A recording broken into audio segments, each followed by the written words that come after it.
Vipi wase, we are Turismo Motors located on Gong Road.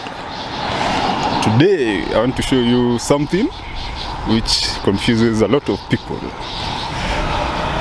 That is the difference between a Supermoto and an enduro bike, or what we call a normal dirt bike. So on my right is a KTM EXC 450, a full-on enduro bike. And on my left is a Husqvarna FS 450. So the first difference you will see is the suspension. You know, the suspension on this, on the enduro bike, is softer. Yani, it can handle, so that it can handle more rocks, jumps, and that sort of thing. The suspension for the Supermoto is stiff, so that it can give you a feeling of what the bike is doing. Unajua, on the track there are no jumps or anything like that, at least for now in Kenya. The second thing is the brakes. Do you see the size of that brake disc compared to this one? Huh? Yeah, the second thing is the brake.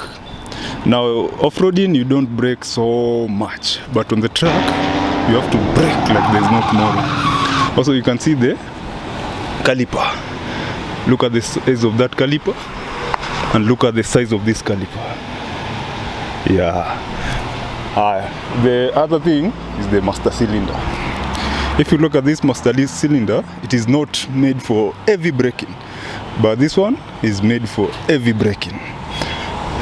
The other difference when it comes to the tire is the rim size. These Supermotos come with 16.5 inches, while every other dirt bike comes with 21 inches. The other difference comes at the back. But I know you can see the difference between the height difference. The enduro bike is obviously taller. The Supermoto is a bit short. Yeah, what was I going to show you? The engines are the same, virtually the same engine, but now the enduro bike has 6 speeds. The gear ratios are 6.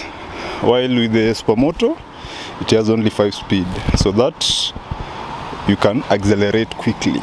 You know, with this one, you don't need to accelerate because actually you'll be going slowly, like when you're going over when you're going over rocks, something like that. With this one, there's no time to go slowly. You just want to accelerate out of the corner as quickly as possible. So, some people see this bike and they are like, I want to buy it.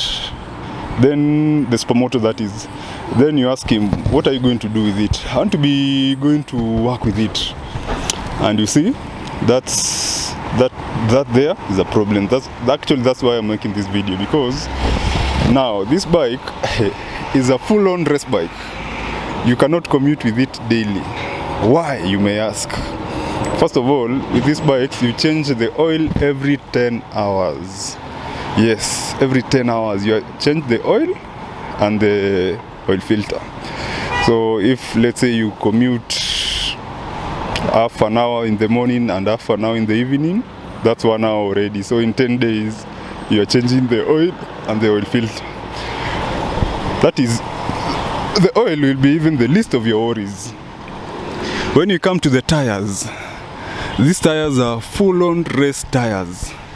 I think there's even somewhere written, not for highway service. Why? First of all, these tires need warmers so that they can come up to temperature. When they are cold, they don't have any grip. And if, let's say, even you want to commute with it, these tires only last about 300 kilometers. And that is when you are not even pushing them. If you push them, within 200 kilometers, they are gone. So imagine changing your tires every 200 kilometers. Yeah. So this one is a full-on race bike. If you want to race, this one is the bike for you, and you will be carrying it with a trailer to the track. And the other thing everyone asks is, are they road legal? Technically, they are not supposed to be road legal. At least this one, the enduro bike, is road legal. It has a tire, it has a front tire, it has a number plate and everything. This one, it is not supposed to be road legal. But now, Kenya being Kenya, when you import it, you have to pay tax for it. And when you pay tax for it, guess what happens? You are given a number plate and a logbook. So technically you can take it, and technically it is road legal, but because of the costs, like for the tires, for changing oil, the brake pads, the wear and tear, it is not advisable. So someone might come and say, what if I buy an enduro bike and convert it to a Supermoto? Yes, you can, but it will never be like this one. You know, this one comes from the factory, full-on Supermoto. Let's say you buy this dirt bike, you can get this one for around 600 to 700k. First of all, the suspension is too soft for a Supermoto. If you go and buy the suspension on the Supermoto, you will see it comes to around 100k. That is second hand. Of course, you'll need to change the rims. The rims, second hand, both front and rear, will come to another almost 100k. That is without the brake discs. Now when you come to the brake discs and the brake discs, around another 40,000.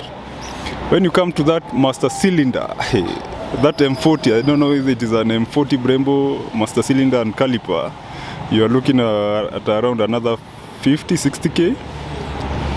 Yeah, so unless you just want Supermoto looks, not like a real Supermoto, you can just change the rims and you remain with that suspension. But now it will not be what we call, technically it will not be a real Supermoto, but it will be a Supermoto on looks. Yeah. So when you see these two bikes, just know though these are two different bikes. I also see people commenting on the video saying, when they see a video of me, a video of the Supermoto on the track, they are like, why are you taking an off-road bike to the track? Yeah, this is not an off-road bike. This is a differently bike. This is a road bike made for racing. This one is a dirt bike. This one is an off-road bike. So yeah, and in case you want one, we have one going for 1 million, and it has around almost 50 hours. Yeah. So there you go. We are Turismo Motors, like I've shown you. Turismo Motors is located at Ngong Road, past Adams Arcade. Just past Adams Arcade before you get to Junction Mall. Turismo Motors. There is Ngong Road. And we also have a KTM RC8. 1200cc, 28,000 kilometers, going for 1M. If you come with 950k, we'll give you the bike. See you.